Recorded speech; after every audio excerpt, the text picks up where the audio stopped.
अस्सलाम वालेकुम। उम्मीद है आप सब खैरियत से होंगे। जीएस एकेडमी के यूट्यूब चैनल पर आप सबको वेलकम करती हूँ।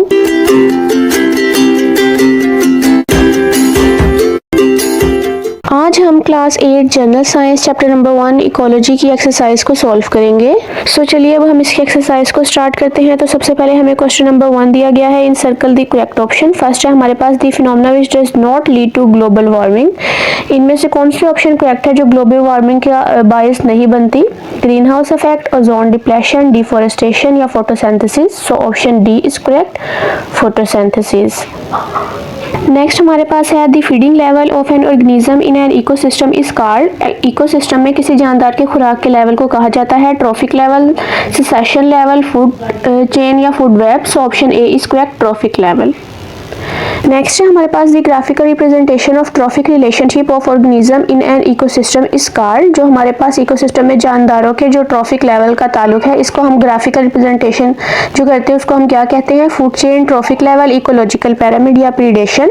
सो option C is correct, ecological pyramid.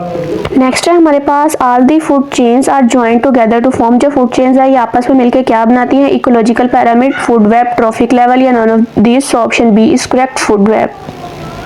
Next है हमारे पास the energy of sun is trapped as chemical energy by. जो सूरज की एनर्जी है वो केमिकल एनर्जी की सूरत में फंस जाती है। उसको फर्स्ट हमारे पास ऑप्शन है producers, primary consumer, secondary consumer या tertiary consumer. So option A is correct, producers. Next है हमारे पास consumers that actively hunt other organisms are called. वो कंज्यूमर्स जो हमारे पास दूसरे जानदारों का शिकार करते हैं वो क्या कहलाते हैं? प्रे, प्रीडेटर, सिम्बियंट या competitor. So option B is correct, हम उसको प्रीडेटर कहते हैं।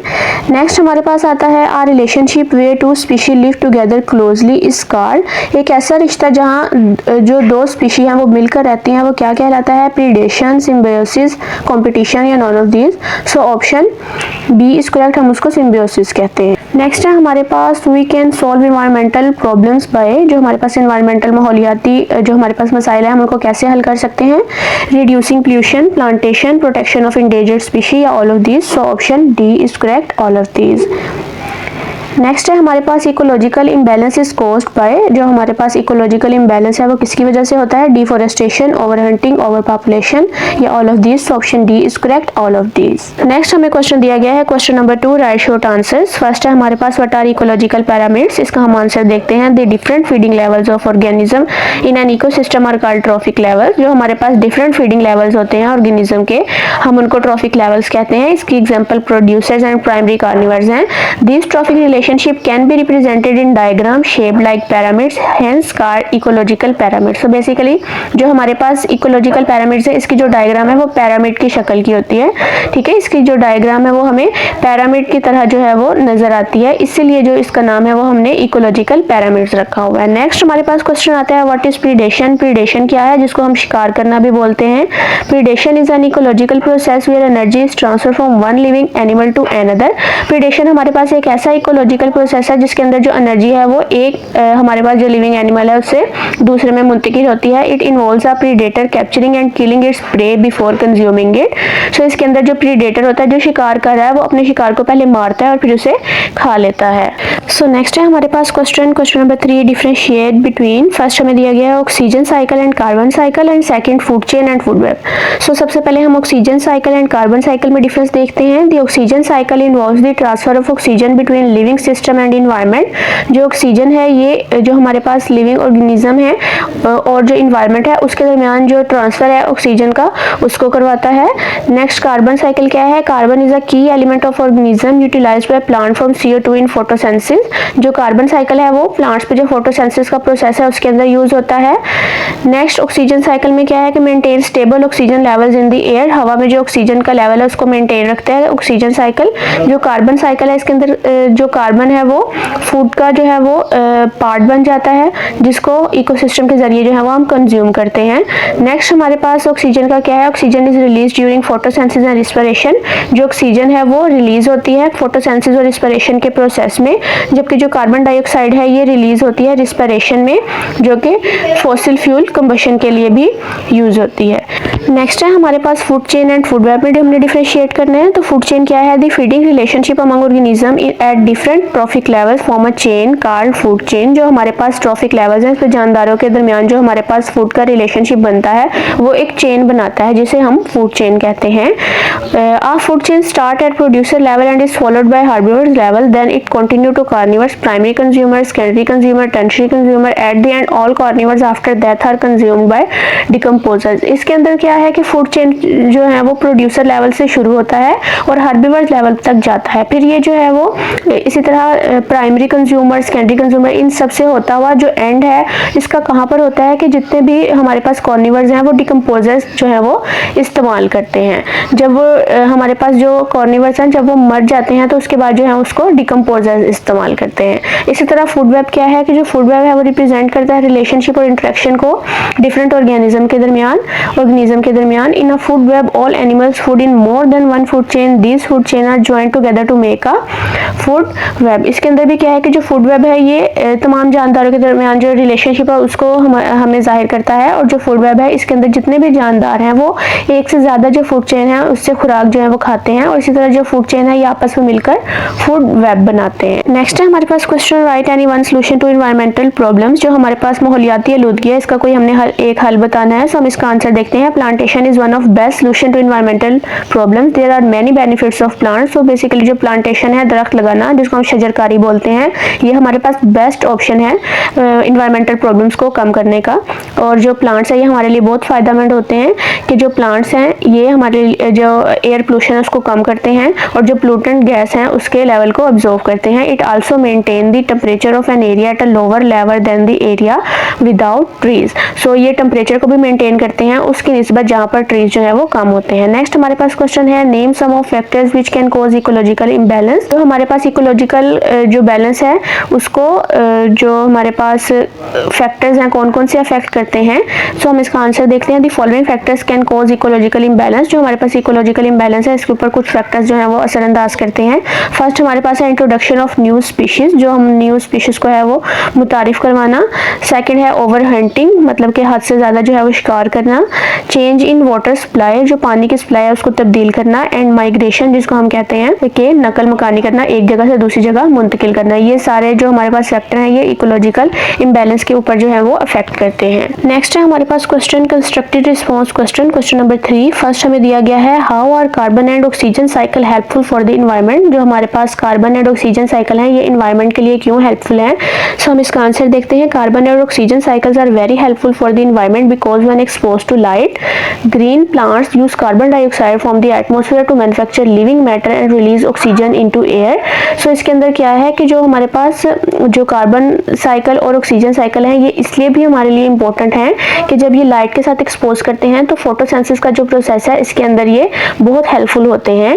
This process is called photosynthesis. जो हमें ये सारा प्रोसेस बताया गया फोटोसिंथेसिस का, इसके अंदर जो कार्बन और ऑक्सीजन साइकिल है ये हमारे लिए जो है वो फायदेमंद होते हैं। Carbon dioxide is produce through the respiration of animals and plants. जो कार्बन डाइऑक्साइड है ये एनिमल्स और प्लांट्स में जो हमारे पास रिस्पिरेशन का प्रोसेस है इसके थ्रू जो है वो प्रोड्यूस होती है। विच consume oxygen and release carbon dioxide, जो कि ऑक्सीजन को कंज्यूम करती है और जो कार्बन डाइऑक्साइड है उसको रिलीज करती है इन्वायरमेंट में।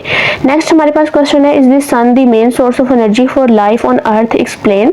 कि जो सूरज है वो जमीन पर एनर्जी का सबसे अहम जो है वो जरिया है, तो इसकी वजाहत करें। Yes, the sun is the main source of energy of life on earth. The sun is called ultimate source of almost all the energies on earth. Plant convert light energy from sun into chemical energy through photosynthesis. So इसके अंदर बताया गया है कि जो सूरज है हमारे लिए वो सबसे अहम जरिया है, ठीक है, एनर्जी का। और जितने भी हमारे प्रोसेस हो रहे हैं वो सूरज की जो रोशनी है उससे जो है वो फ़ायदेमंद हो रहे हैं या उसके थ्रू जो है वो हो रहे हैं।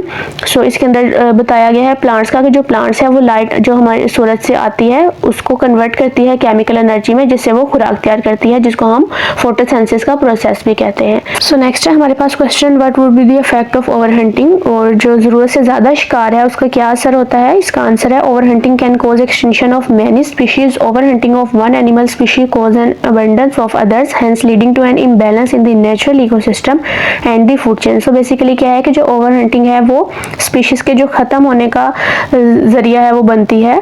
जो ओवर हंटिंग है इसके थ्रू जो इकोसिस्टम में बैलेंस है वो इम्बैलेंस हो जाता है और जो फूड चेन है इसके अंदर भी जो है वो चेंजेस जो है वो लाक हो सकते हैं। नेक्स्ट है हमारे पास क्वेश्चन नंबर 4, इन्वेस्टिगेट। फर्स्ट है हमारे पास what would happen if we will not work to reduce global warming. Global warming को कम करने के लिए अगर हम काम नहीं करेंगे तो क्या होगा। सो हम इसका आंसर देखते हैं। If we fail to address global warming the effect would be severe, heat wave would become more frequent and severe affecting millions. अगर हम ग्लोबल वार्मिंग को कम नहीं करेंगे तो जो गर्मी है उसकी लहरें जो है वो ज़्यादा हो जाएंगी और बहुत से लोगों के ऊपर जो है वो अफेक्ट करेंगी। Wildlife and habitats would face destruction leading to mass extension.